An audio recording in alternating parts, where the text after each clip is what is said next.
Allied air base somewhere in England, one of hundreds from which British and American flyers are taking off day after day, hour after hour, hammering the European continent with the greatest aerial offensive of all time.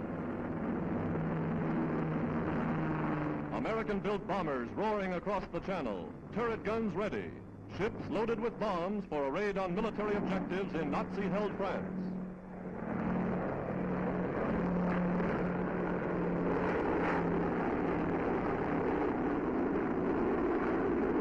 Over the target, and it's bombs away. A railway yard and an airport wiped out with a perfect pattern of direct hits.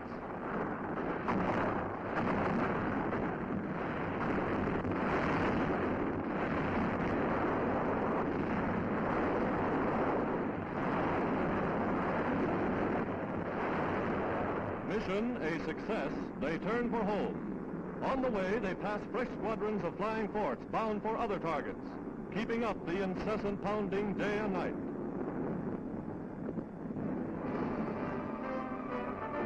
In North Africa, Captain Eddie Rickenbacker, famous ace of the last war, talks with pilots of General Doolittle's bomber command. These are some of the men who are softening up Italy and the continent for invasion. A cameraman goes along to record an attack on the Sicilian port of Marsala, only 90 miles across the Mediterranean from Cape Bon. Axis ships, docks, and harbor defenses crumple beneath the blow.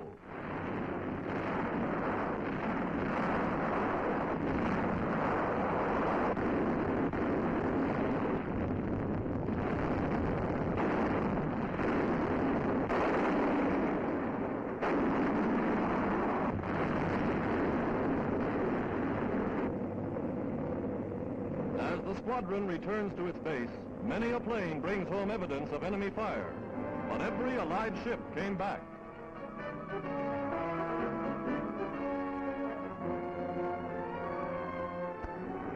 In the South Pacific, Allied air forces are increasing their attacks upon the Japs. Giant liberators, bound for Nauru, an important Japanese base northeast of the Solomon Islands, leave the enemy stronghold smoking and in flames.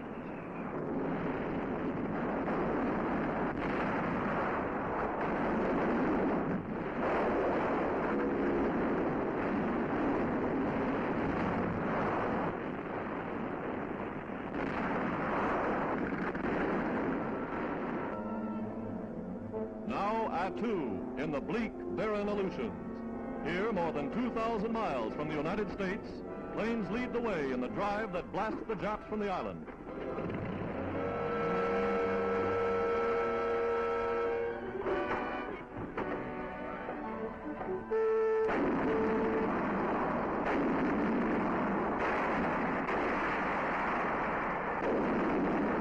Infantrymen track down the enemy, prepared to fight hand to hand.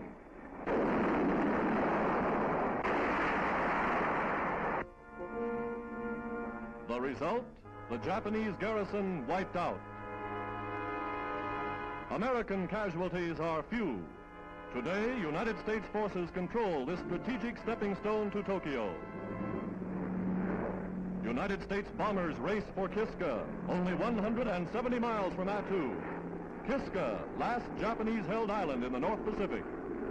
Flying over rugged glaciers and volcanic mountains, they make the trip loaded with bombs 2 and 3 times a day. Eyes glued to the bomb site, the bombardier presses the trigger that releases his lethal cargo.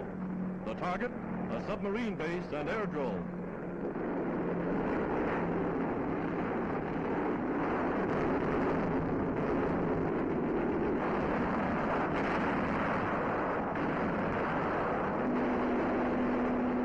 Gunners beating off enemy planes.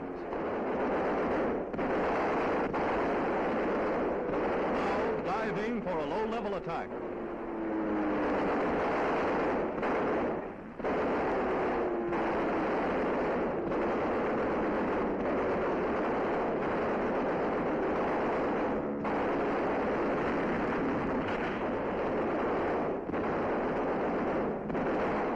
Coming in for a landing at their own base, pilots set down their ships on dangerously rain-soaked runways.